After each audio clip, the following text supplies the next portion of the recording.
मेरा दाखिल खारिज कब होगा? आप रोज कोई नया बहाना बना देते हैं। अरे भाई साहब, इसमें थोड़ी दिक्कत आ रही है। रजिस्ट्री में कुछ कमी है। नमस्कार।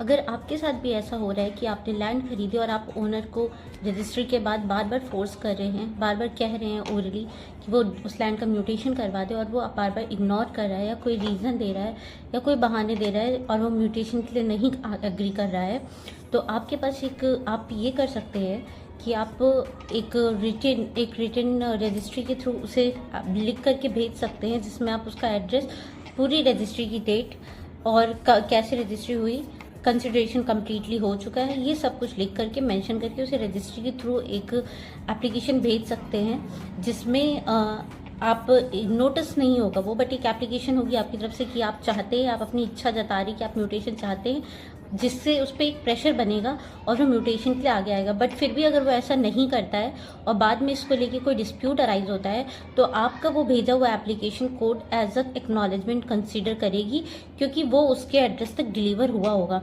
बट अगर आप ऐसा नहीं करते हैं तो हो सकता है कोर्ट ये प्रॉब्लम करे, कोर्ट ये चीज़ें आपके फेवर में ना आए, क्योंकि आपने एक लंबे समय तक म्यूटेशन के लिए कभी कहा ही नहीं, आप सिर्फ रजिस्ट्री के भरोसे पे बैठे रहे।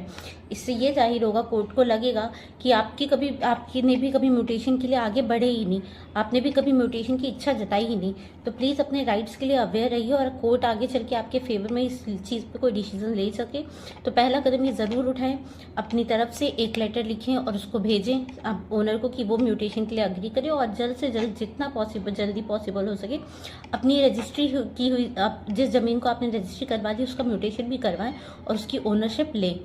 Thank you. और अगर आप चाहते हैं कि आपको इसका एक प्रॉपर ड्राफ्ट मिल जाए तो प्लीज़ कमेंट में लिखें ड्राफ्ट, आपको उसका प्रॉपर एक ड्राफ्ट आपको दे दिया जाएगा। Thank you.